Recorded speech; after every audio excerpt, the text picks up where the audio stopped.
We live in this world where AI seems to be taking over everything, especially in tech. So it feels a little counterintuitive that a certification from 1993, the CCIE, is somehow more valuable than ever in 2026.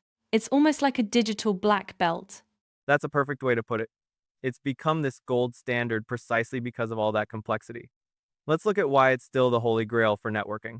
Even with AI managing multi-cloud fabrics and 6G trials underway, Cisco's elite credential remains the benchmark for mastery. We're seeing a massive gap where millions might hold entry-level certs, but only about 69,000 people globally have actually earned their CCIE number. 69,000 worldwide? That's a shockingly small number. Well, that's the scarcity factor. It's basic economics. You have this incredibly high demand for managing complex hybrid cloud environments, which something like 85% of companies are running now, and it meets this tiny supply of experts who can actually do the work. It's not just another certificate, it's a filter for the top 1% of the entire industry. I see. But is it really just about prestige? Or is there a tangible payoff for all that struggle? I hear the exam is brutal. Oh, it's very tangible. Cisco's own data shows that CCIE holders pull in 20% to 40% higher salaries than their peers who have the exact same years of experience but lack the certification. In 2026, you aren't just being paid for what you know, you're being paid for the complexity you can handle under pressure. So it's clearly the ultimate proof of expertise and a massive financial lever. But that brings up the big question. As we move into an era dominated by scripts and bots, how does a traditional networking certification stay relevant against automation? That's the most interesting part. The fear is that automation will make the network engineer obsolete, but the 2026 CCIE blueprint has completely flipped that idea on its head. A big part of the focus has shifted from manual labor to programmability.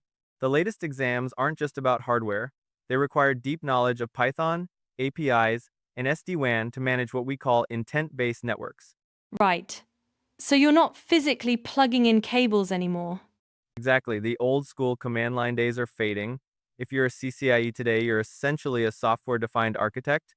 You're telling the network times what times you want it to do, and then you use code to make that happen across thousands of devices at once. You're not digging the ditch, you're designing the automated irrigation system. That makes sense. And here's the real aha moment. People think AI makes networking easier. It actually makes the times underlying times architecture exponentially more complex. So when a self-driving network breaks down, you need a human expert who understands the math under the hood to figure out why. That's the reason the CCIE lab exam is still an intense 8-hour hands-on troubleshooting session. It's a battle test of your resilience and real-world problem-solving skills that AI just can't fake. It's about becoming the master of the machines, not their victim. And I guess that brings us to the final piece of the puzzle. Why this specific certification acts as a kind of global passport for your career.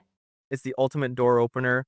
We have to talk about the mobility factor. Whether you're looking at a role in Singapore or a remote gig for a New York firm, the CCIE is a globally recognized currency.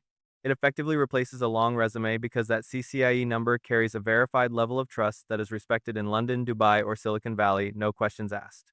So it's a universal language for technical credibility. It is.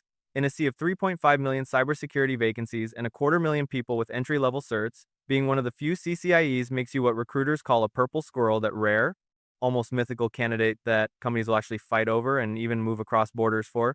It sounds like the ultimate investment in oneself. Let's wrap this up with the core takeaways for anyone considering this journey in 2026. Absolutely. First, there's the 20% to 40% salary premium. That's a direct financial return on your effort. Second is the elite scarcity. With only around 69,000 CCIEs globally, you gain a massive competitive advantage. Third, it's about automation mastery. The certification forces you to become an AI-driven architect, not just a hardware fixer. And finally, it's that battle-tested proof. Passing that grueling 8-hour lab means you're a practical expert who can solve real-world crises, and employers know it.